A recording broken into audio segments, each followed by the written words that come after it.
wote wenzangu, ndugu wananchi wa Kiambu, Nakuru na Kenya, hamjambo? Hamjambo tena? Ado aito moriega. Mwathani agosho. Bwana Yesu asifiwe. Hebu mnisalimie hewani nione watu wa hapa Kiambu.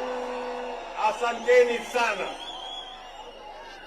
Waswahili wanasema hayawi yamekuwa na bado. Tumefika hatujafika. Ni leo si leo. Si ni leo jameni. Mnajua mimi nilikuwa kanisani hapa Kamandura. Si ni kweli?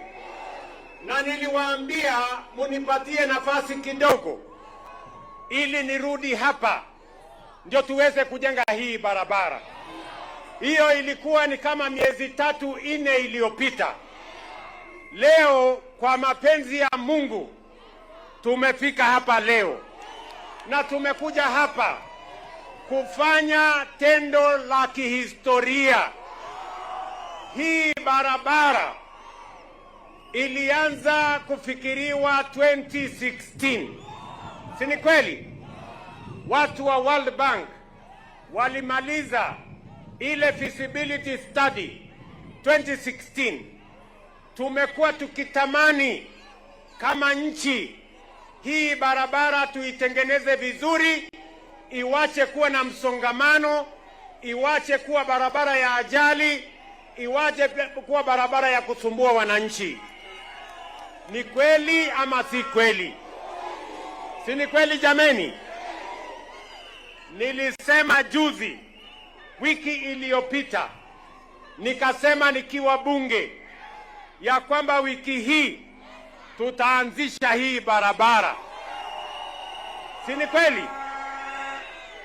Na kwa sababu tuko na marafiki wengi, tuko na wale wanaotisikiza wengi kutoka mataifa mengi, hii barabara sio ya watu wa Nakuru na Kiambu, sio wa watu wa Uasin Gishu, Western Kenya. Hii barabara ni ya East Africa. Inaunganisha Kenya na Uganda na South Sudan na DRC na Rwanda. Hii barabara ni ya muhimu sana. Na kwa hivyo nataka mniruhusu nisome taarifa ambayo itaenda katika historia ya kwamba hii barabara itabadilisha nchi yetu. Allow me, ladies and gentlemen, to read this statement. Today, we stand at the dawn of a new era, an era of defined ambition and driven by determination as we launch the Nairobi Nakuru Mau Summit and the Nairobi Mai Mahiu Naivasha project. This moment is not merely about laying down a new corridor. It is about laying the foundation of a Kenya reborn, a Kenya that refuses to wait any longer for the future it deserves. For decades, our country has been trapped between options that held back progress. Whenever we needed to undertake heavy and necessary infrastructural projects, we were presented with 3 choices.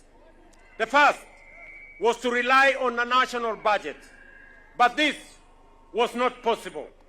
A single major highway can swallow nearly half of our entire annual development budget, even as Kenya faces competing priorities such as education, health, and other essential services. The next option was borrowing, but that too was untenable, given our debt burden and the limited fiscal headroom available to us. The third option was also to slow down on development and simply stay as we were. That was never an option, not for a country with our aspiration potential, and investment that we required. And so, when it comes to this highway, the situation was clear. If we waited for the national budget to release resources for this project, we would have waited for a lifetime. If we borrowed, we would have added to our debt burden and burdened our children for generations to come. If we taxed more, we would have suffocated families. And if we did nothing, we would have surrendered to stagnation. That is the reality and crisis our country has faced for years. Stagnation born out of helplessness, born out of lack of ambition, imagination, and innovation. This stagnation has become a quiet paralysis that crept into our systems, into our confidence, and into our national spirit. It convinced us that mediocrity was normal, that average was acceptable, that delay was destiny, stagnation, that is truth, was slow regression. But today, we break those chains. We promised to be innovators.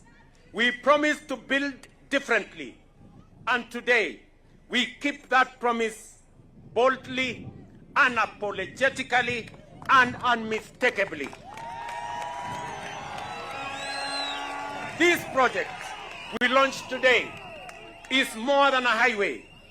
It is a gateway to prosperity, unity, and transformation. It positions Kenya as a leader in innovative financing, in modern transport, in public-private partnerships, and in the audacity to think big when the world expects us to think small.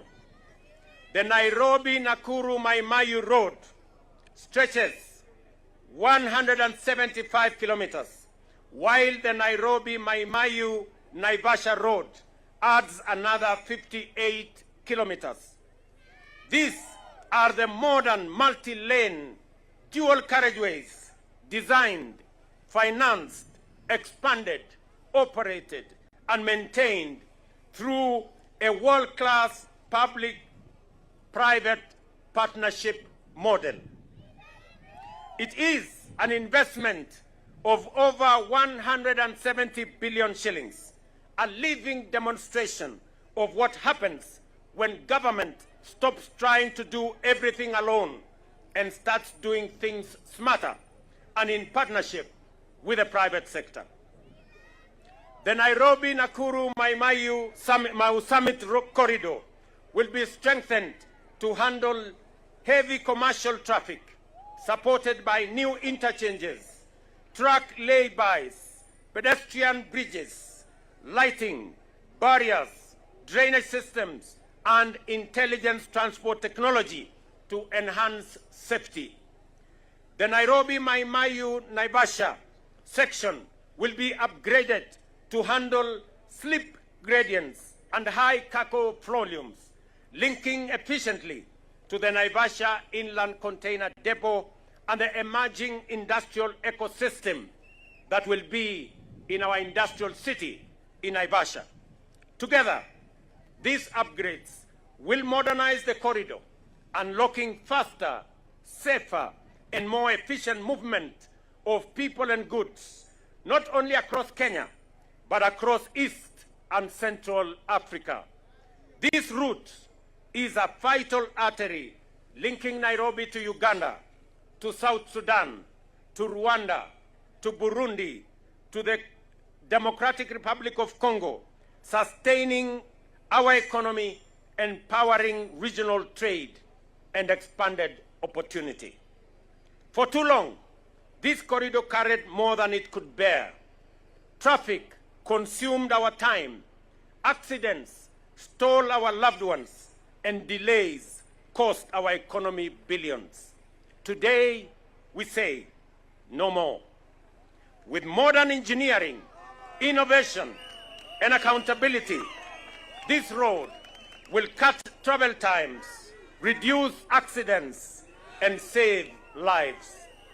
This project will create thousands of jobs, with approximately 15,000 young Kenyans gaining skills as they help build this highway.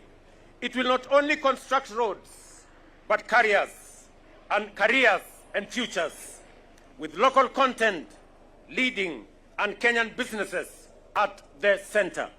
I am informed by the contractors that up to 60% of this road will be local content, will come from Kenya. We also honor and welcome the expertise of our Chinese partners, whose technology and experience strengthen these projects while helping build capacity within our own workforce. Last week, I laid out Kenya's roadmap for a first world economy. Today, that roadmap moves from words to reality. Across the country, a new generation of transformative highways is rising. In the coming months, we will break ground on major dual carriageway corridors from Muthaiga to Kiambu and Ndumberi, from Machakos Junction to Mariakani, from Mau Summit to Kericho and Kisumu, and from Kisumu onward to Busia. And we will continue across the Republic, the Athi River Namanga Road, the Karatina Nanyuki Isiolo Corridor, Makutano Embu Meru Maua Corridor, Mutwapa Malindi, Mombasa Lungalunga, Kericho Kisii Migori Isabenia, Nakuru Nyahururu Nanyuki, Kisii Oyugis Ahero, and key Nairobi corridors such as the Northern Bypass, Bomas Karen Ngong, and Bomas Ongata Rongai Kiserian Ngong. This is how we correct a historical shortfall. Since independence, Kenya has tarmacked only 22,000 kilometers of road. Over a similar historical period, a nation such as Japan has built more than 1 million kilometers, a contrast that underscores the scale of our long-standing infrastructure gap. This new Kenyan path centers on investing in our people through enhanced education, expanded STEM programs, and increased research funding. It commits us to become a net exporter by scaling up water harvesting and storage, irrigation, and agro-industrial production through extensive dam construction. It compels us to dramatically expand our energy capacity by 10,000 megawatts to power new technologies, data centers, artificial intelligence, manufacturing, industrialization, and jobs for the future. We will expand and upgrade our airports and ports, and beginning in January 2026, we shall extend the standard gauge railway from Naivasha to Kisumu and onward to Malaba. And I say that it is going to begin in January next year, just in another 1 month. These infrastructure efforts will boost competitiveness, lower business costs, and connect Kenya more efficiently to regional and global markets. To finance this transformation sustainably, we are establishing both a national infrastructure fund and a sovereign wealth fund, drawing from budgetary allocations, privatization proceeds, natural resource royalties, and private sector capital. This approach will reduce our dependence on debt and build long-term national wealth for generations to come. This is how we deliver the vision of a bottom-up transformation agenda. This is how we empower farmers, manufacturers, transporters, and our families. This is how we ensure that development is not a privilege, but a birthright for every citizen in every corner of Kenya. But the work of building a nation is never the task of government alone. It belongs to every contractor, every business, every community, and everybody on this road. Together, we must guard quality. Together, we must uphold transparency. Together, we must ensure that this project becomes a beacon of pride, a testament of our resilience. Because ultimately, this is not about kilometers paved. It is about lives we change, the opportunities we unlock, the Kenya we dare to imagine, and finally choose to build. This is our moment to rise from the ordinary, to step away from the average, to leave mediocrity behind us, and to walk confidently and decisively into excellence. The work we begin today will echo far beyond our borders, reshaping trade, expanding prosperity, and elevating lives across our country and our region. To our partners, officials, workers, and all Kenyans whose belief brought us here, thank you. I say again, thank you. Together, we are laying the foundation of a prosperous, connected, and confident nation called Kenya.